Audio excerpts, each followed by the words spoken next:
Hey, all Scott here. If you're like me, you need coffee. Lots of it. And you probably prefer it tastes good, too. Well, let me tell you about Darren's Coffee Company at darrenscoffee.com. Darren Marion is a natural entrepreneur who decided to leave his corporate job and strike out on his own, making great coffee. And Darren's Coffee is now delivering right to your door. Darren gets his beans direct from farmers around the world. All specialty, premium grade with no filler. Hey, the man just wants everyone to have a chance to taste this great coffee. darrenscoffee.com. Use promo code Scott and you get free shipping. darrenscoffee.com.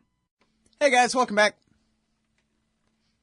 Yeah, we got the greats on the show today, man. Next up is our friend Eric Margolis. He's the author of War at the Top of the World and American Raj, Liberation or Domination. And he writes at ericmargolis.com. Spell it like Margolis. ericmargolis.com. And, of course, he writes at LouRockwell.com and at uns.com. And that's the one I want to talk about is this. Look Before You Leap in North Korea, a very important article by Eric Margolis at unz.com. Welcome back to the show. How are you doing, Eric? I'm fine. Glad to be back with you, as always. Very happy to have you here. Big news. Not just blah, blah, same old bluster, but military exercises going on in South Korea. Please tell us all about it. Well, right now, there are 15,000, maybe 20,000 U.S. troops, most of whom are based in South Korea, and 300,000 South Korean Army and Air Force personnel, Navy personnel, staging war games. But these war games are right on the border, right next to North Korea. There are amphibious landings, air assaults, all kinds of stuff, all clearly aimed at mimicking a U.S. South Korean invasion of North Korea. This happens every year. The U.S. media plays it up as innocent military training programs, but these are a very warlike procedure, and as always, it drives the North Koreans crazy. All right, now, assuming the premise of the policy that, well, we got to keep our troops there and they got to be prepared for this, is there anything wrong with them training? I mean, don't they have to? Well, this is a very militant form of training. It's training right next to North Korea. And all at once, everybody all together now kind of thing, huh? With the U.S. 7th Fleet offshore and U.S. units in Okinawa and Japan at high readiness. It appears to be war preparation. You have to remember that in 1973, when the Egyptian army managed to cross the Suez Canal and drive through Israeli fortifications, defending the Sinai, they did it because they kept doing these military maneuvers, and they bring the troops right up to the border, and then the Egyptians would withdraw.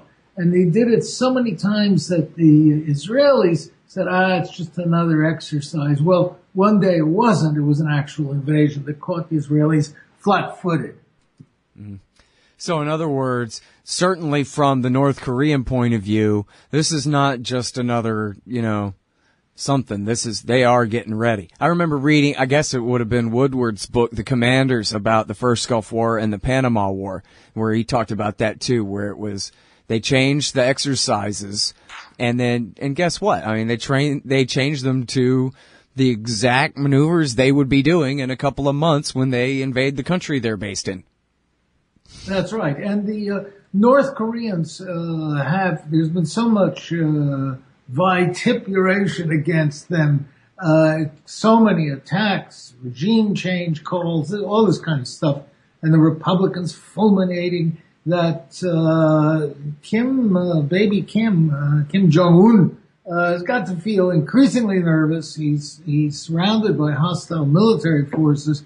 There are at any time a good 20 plots going on to overthrow his government, most of them staged by the South Koreans and the U.S. China has gotten increasingly irritated with Kim. And Kim is under, domestic pressures to keep his people under control and also to prevent a palace coup. So there's a lot of tension. He must be very nervous. Yeah, so you say the CIA's got operations, or who's trying to overthrow him with American backing inside the north there? Do you know? The CIA, but I mean, 20 at any given time. I immediately thought, well, you mean inside the military of the Communist Party, but you're talking about people working for the U.S. of the South? That's right. Most of this activity is done by the South Korean intelligence agency, which is very, very hard line, very right wing, and is way ahead of the rest of South Korea in its animosity towards North Korea. So 20 plots going on, spies, agencies, defectors, this kind of thing. Yeah. Always pressure. Well, so now, oh man, I just had a great question and then it completely escaped my brain there. Well, I guess, so let's talk about their nukes until I think of what my great question was going to be. They got some, they keep testing them. They claim that they can miniaturize them at this point, meaning, I guess, plutonium implosion bombs that they could put on the tip of a missile. How good are their missiles? Not very good. Sometimes they work, sometimes they don't. Like their nukes. Like ours in the U.S. are no great shakes either. They sometimes misfire, but by and large, the North Korea's missile force is primitive. They're all sort of jumped up Scud missiles. Many are liquid fueled, hence very vulnerable. They have to be fueled on the launching pads. And the North Koreans would be very, very reluctant to fire any number of these missiles, even with nuclear warheads, because it may not work. And they will certainly invite the vaporization of North Korea by U.S. forces. Yeah. You know, I realized why I forgot my question before. It's because it wasn't a great one. It was completely stupid. I was going to say, yeah, but haven't you ever heard of Munich? These people only understand one thing, force. And so what are you suggesting we do, you coward? Negotiate? Well, that's the standard neocon response. But the point of the matter is that North Korea has for decades sought recognition by the United States. It's sought a non-aggression pact. Please stop trying to overthrow us. Please stop your crushing an economic embargo of North Korea and your attempts to destabilize and subvert the country. This is what North Korea is asking for. The U.S. will not give this and keeps turning the screws on North Korea. And the South Koreans are divided. Half of the South Koreans, who are primarily South Korean Christians, are very, very anti-North Korean. They don't want any deals with them. The other half, the more Buddhist South Koreans, favor some kind of reunification with North Korea and an ending of these tensions. And when I go to Korea, the panic and the animosity is at a much lower level than it is in the United States, where Fox News is beating the war drums. Mm-hmm.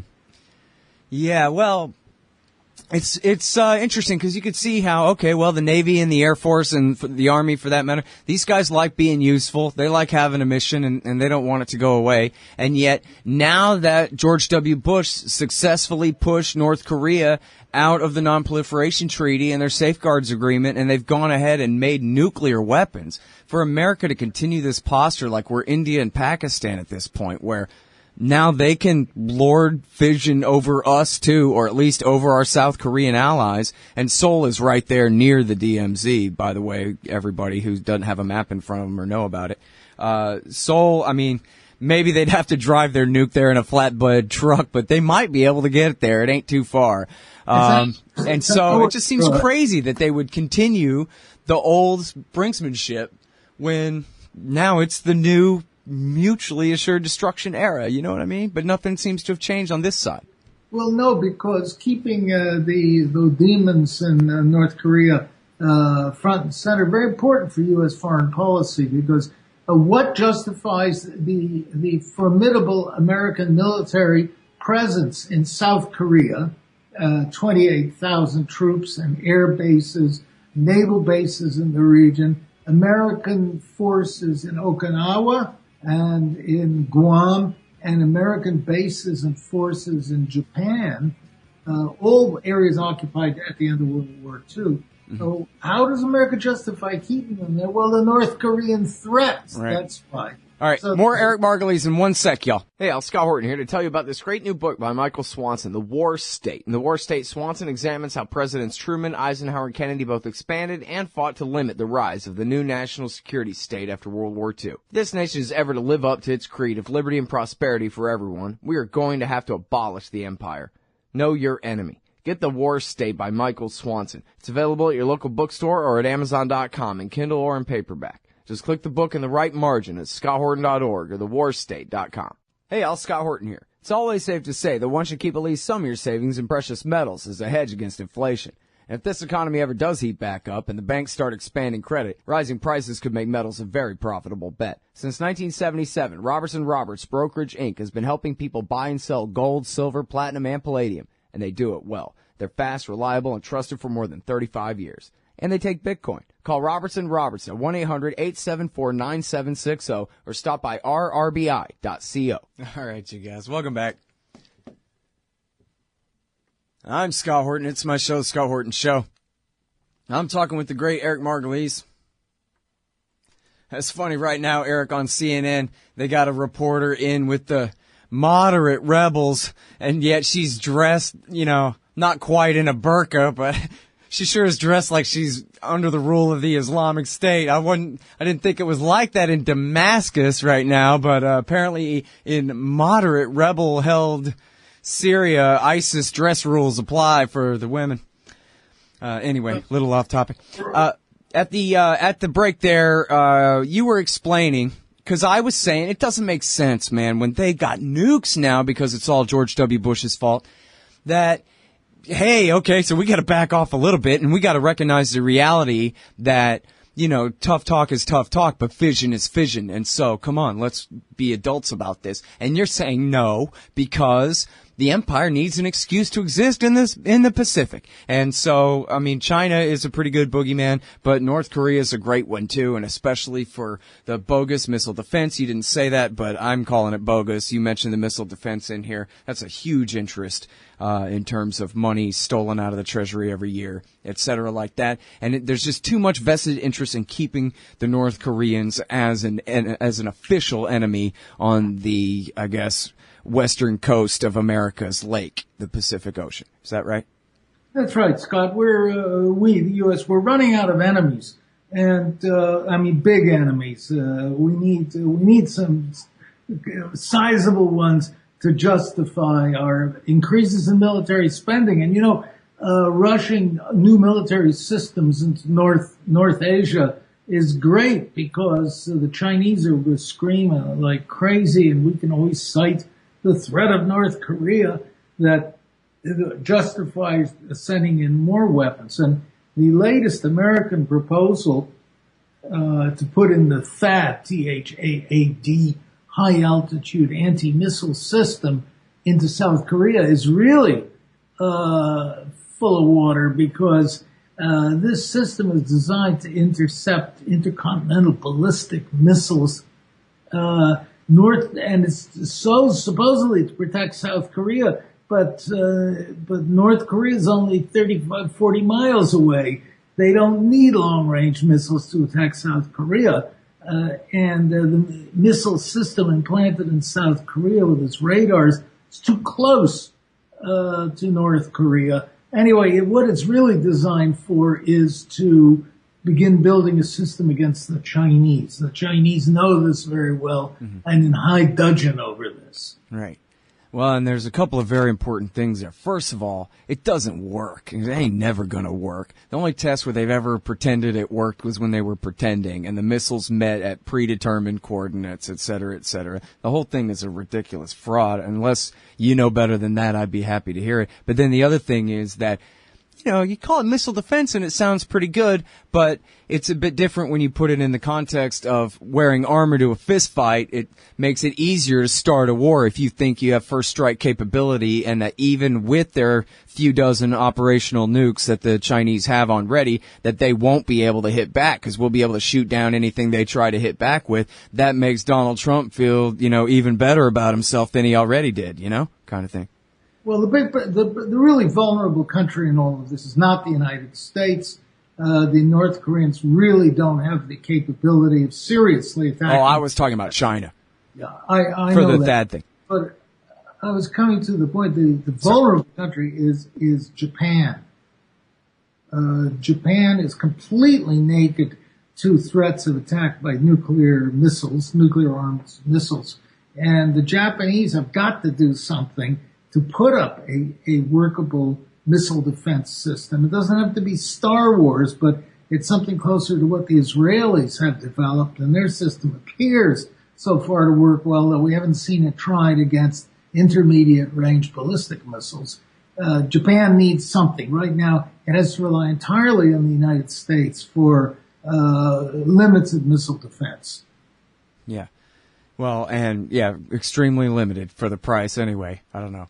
All right, now, so I guess I want to ask you also about what you said about the North Koreans' willingness to negotiate. And just from a devil's advocate position, I want to make sure that I heard you right, that it isn't just that you think that, come on, man, they'll negotiate. We have all this power, and they don't, and they sure could use an opening and some recognition here. It's not that. You're saying you know for a fact that, no, really, historically, they have been very willing to officially end the Korean War, and they've said all they want is, well, like Kennedy gave the Cubans, a promise to not overthrow them.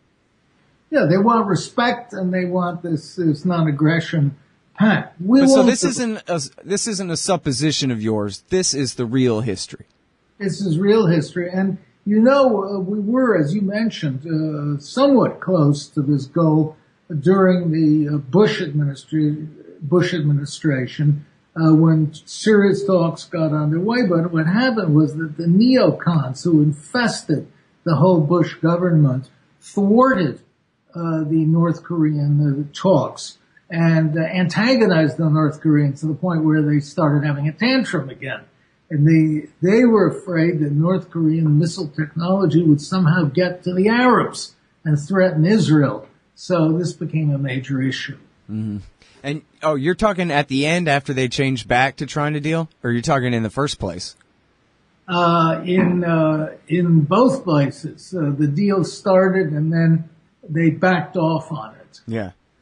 Yeah, I mean, it was, I guess, John Bolton and his hawks at the State Department that really botched everything there in 2002.